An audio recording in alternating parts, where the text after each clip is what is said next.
자, 안녕하십니까. 오늘은 김승호 회장의 책 돈의 속성이라고 하는 책의 내용으로 함께 이야기를 나눠보고자 합니다. 이 책은 몇 년 전에 돈의 속성이라고 하는 강연이 어떤 영화관에서 있었다고 하는데요. 시간이 지나서 그 강연의 내용을 정리하고 책으로 엮어서 냈다고 합니다. 벌써 100세를 찍었다고 하니까요. 많은 사람들이 책을 보았던 것 같습니다. 책을 읽다 보면 내용은 저자의 돈에 대한 개인적인 경험과 견해를 이게 솔직하게 담고 있다라고 하는 이런 생각을 하게 되었습니다. 제가 그분 김승호 회장에 대해서 관심을 갖는 이유는, 또는 우리가 그를 주목해야 하는 이유는, 그가 맨 땅에서, 특히 미국이라는 그런 맨 땅에서 여러 번의 실패를 딛고 당대에 성공한 사람이라는 겁니다. 상속을 받은 재벌 2세나 3세가 아니라는 거죠.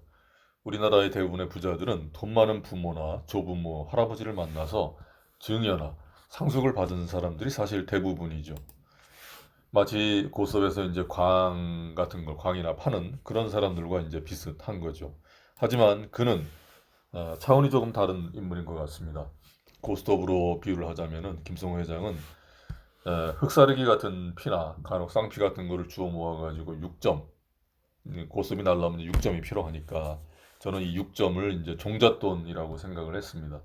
즉 종잣돈을 만들어서 차근차근 성공의 탑을 세운 사람이라는 점에서 저는 그를 주목하고 있습니다. 저자는 이 책에서 돈의 5가지 속성과 부자로 살고 싶은 사람에게 필요한 4가지 능력에 관한 내용을 담고 있습니다. 돈의 5가지 속성은, 첫 번째로 돈은 인격체이다. 두 번째, 규칙적인 수입의 힘. 세 번째, 돈의 각기 다른 성품. 돈의 중력성. 마지막으로 돈에 대한 태도를 말하고요. 상세한 내용은 직접 읽으면 훨씬 더 재미가 있습니다. 저는 이 중에서 이제 돈의 중력성이라고 하는 속성에 대해서는 많은 생각을 하면서 읽었습니다. 부자가 되기 위한 4가지 능력으로는 돈을 버는 능력, 모으는 능력, 유지하는 능력, 마지막으로 이제 쓰는 능력을 이야기하고 있습니다. 저는 어려서부터는 많이 들은 얘기로는 돈을 어떻게 버는가가 중요한 것보다도 돈을 어떻게 쓰는가라고 하는 것이 더 중요하다라고 하는 말을 듣고 자랐습니다. 하지만 김승호 회장은 그 사이에, 돈을 버는 것과 쓰는 것 그 사이에 돈을 모으고 유지하는 능력을 이야기합니다. 그러면서 이제 복리의 마법과 투자를 이야기하는 거죠. 근데 이 부분이 저는 이 책에서 중요하게 보고 있습니다. 김승호 회장은 자신의 실패와 성공 경험들을 바탕으로 해서 이야기를 하고 있고, 별 체계성은 없고 일반화하기에는 좀 무리가 있는 내용들도 많이 있지만은 세세한 부분까지도 조언을 해주기도 합니다. 예를 들어서 돈은 인격체다라고 하는 내용을 저는 처음에 조금 이해가 가지 않았는데요. 다시 읽다 보면 우리가 이제 법인격론 같은 이런 것이 있죠. 재단법인 이런 같은 것을 생각을 해보면 이해를 할 수 있을 것 같습니다. 그리고 신용카드를 자꾸 자로라고 하는 말이 여러 번 나오는데요. 김성호 회장의 의견에 따르면 이제 미래의 소득을 가져다 쓰는 이런 행위가 나중에 자신의 미래를 가난하게 만든다.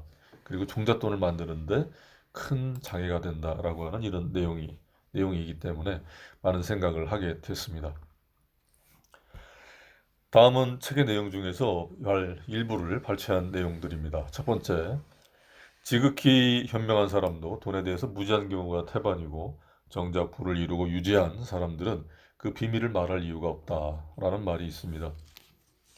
제 생각에는 이제 이미 부를 이루고 유지한 그 비밀이라고 하는 것이 사실은 뭐 큰 비밀은 아니죠. 다 어느 정도는 다 아는 내용이지만은 대부분의 사람들은 그것이 중요하다고 생각하지 않고, 또 그것을 실행하는 과정에서 약간의 어려움과 구차함 같은 것이 있기 때문에 부자가 되는데 힘이 드는 거 아닌가라는 생각을 해보았습니다.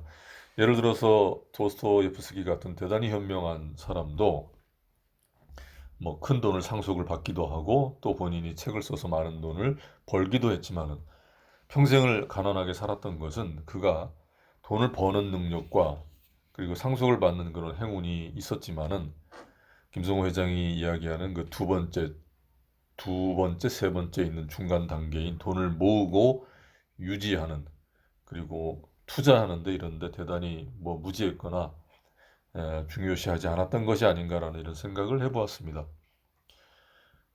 저는 그런 부분, 뭐 돈을 모으고 유지하는 것에 대해서 도스토옙스키 같은 사람은 이제 관심이 없지 않았나, 달란트가 그런 쪽이 없지 않았나라는 그런 생각을 해보았습니다.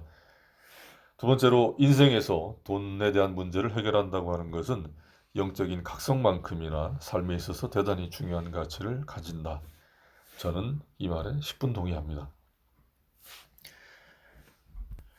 세 번째, 부자가 되려고 하는 사람들이 가장 많이 하는 실수는 빨리 부자가 되려고 하는 마음을 갖는 것이다.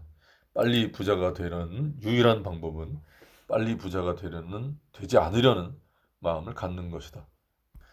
사실은 별 조급할 필요가 없다고 생각을 합니다. 종잣돈을 만드는 시간이 조금 길게 느껴지고 좀 과정이 구차한 이런 부분도 좀 있고, 또 체면을 유지해야 되고 점심값을 누가 내야 되느냐, 뭐 종잣돈을 만드는 과정에는 그런 부분이 이제 발생을 많이 하니까요.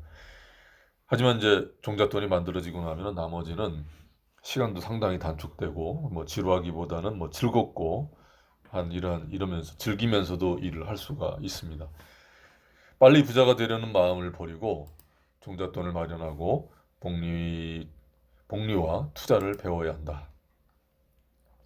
마지막으로, 저축으로는 부자가 될 수 없다. 그러나 저축은 여전히 부자가 되는 첫걸음이다. 왜냐하면 저축이란 평범한 사람들이 종잣돈을 만드는 가장 단순하고 정직한 과정이기 때문이다. 이 책에는 많은 생생한 내용을 담고 있습니다. 유튜브도 좋지만 책을 직접 읽어볼 것을 권해드립니다. 밑줄 그으면서 가끔 생각을 하면서 읽는 그 재미가 훨씬 더 큰 것 같습니다. 자, 오늘은 여기까지입니다. 감사합니다.